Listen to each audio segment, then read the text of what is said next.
देखते हैं चीजें आखिर बनाते कैसे हैं। नंबर 1, अब देखो मैं ये कब से देखना चाहता था कि ससुरा अल्फाबेट वाले नमकीन बनते कैसे हैं। तो देखो उसे ऐसे बनाया जाता है। नंबर 2, और देखो पानी का कैन बनने से पहले बड़े कमजोर लेग पीस की तरह दिख रहा होता है, लेकिन जैसे ही उसे इस ढांचे में डालकर प्रेशराइज किया जाता है तो ओ भाई साहब कितना बड़ा हो गया कैन। नंबर 3, और देखो कई रेस्टोरेंट के अंदर रोटी को पतला करने के लिए ऐसे मशीन का इस्तेमाल किया जाता है और फिर उसे हाथों ऐसी भी घुमा घुमाकर और भी ज्यादा पतला किया जाता है। लेकिन अरे बस कर भाई, अब तो रोटी भी बोल रही होगी, अरे मुझे चक्कर आने लग गया। नंबर 4, अब देखो हाइड्रो डिपिंग करने से पहले ये बैग कैसा सफेद बगुले की तरह दिख रहा है, बिल्कुल बेरंग बकवास, लेकिन हाइड्रो डिपिंग करके उसे जैसे ही बाहर निकाला जाता है उमा, बिल्कुल एक मोर की तरह कितना ब्यूटीफुल दिखने लगा यार। देखो कहा जाता है कि इन आदिवासियों के पास इतनी गायें हैं कि रोज 50 किलो तक दूध मिल जाता है। बच्चे खूब पीते हैं फिर भी दूध बच जाता है, लेकिन ये लोग कभी दूध बेचकर करोड़पति नहीं बनते, क्योंकि बचा हुआ दूध इनका सबसे बड़ा राज है। वो इसे खून के साथ मिलाकर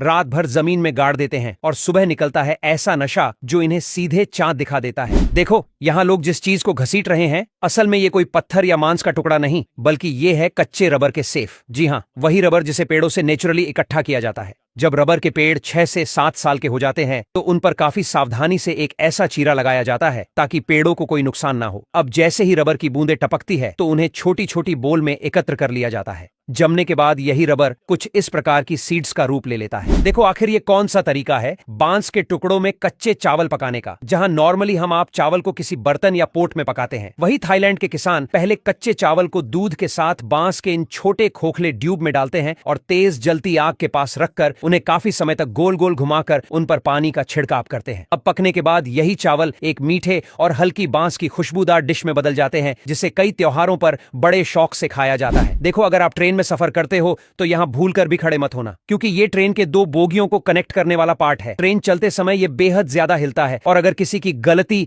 या मैकेनिकल गड़बड़ी की वजह ऐसी पार्ट अलग हो गए तो आप सीधे पटरियों में मिलोगे, जिसके बाद ऊपर से हजारों टन की ट्रेन कचुम्बर बना देगी। देखो इस बंदे ने जब मिस्त्री को पैसा नहीं दिया तो वो आधा अधूरा में ही काम छोड़कर चला गया कि अब कैसे करेगा, खुद ही समझेगा। लेकिन इस बंदे ने कहा कोई दिक्कत नहीं, अब तो सारा काम कर दिया है, बस थोड़ा सा ही लगाना बाकी है। बट भूल गया था कि मिस्त्री ऐसा ट्रिक से छोड़ा है कि हमेशा के लिए गड़ा ही रह जाएगा। लेकिन यह आदमी मिस्त्री का बाप निकला, इसीलिए जब दोनों ईंटों को लगाकर लास्ट वाला ईंट ठोका तो दोनों ईंट एक ही बार में सेट हो गए। देखो अब चीनियों ने इस काई को भी नहीं छोड़ा है, क्योंकि वही काई जिसे हम बेकार समझकर फेंक देते हैं, उससे ये लोग पैड बनाकर लाखों रुपए कमा रहे हैं। इसके लिए ये लोग सबसे पहले किसी मीठे पानी की नदी से ताजी काई निकालते हैं, फिर उसे अच्छी तरह धोकर गोल आकार में धूप में सुखाते हैं, जिससे इसमें एक अलग सी चमक आ जाती है। और जब यह अच्छे से सूख जाती है तो इसे तेल में फ्राई किया जाता है और उससे पैड बनाए जाते हैं जो स्वादिष्ट और पोषक तत्वों से भरपूर होते हैं। देखो रेलवे ट्रैक के नीचे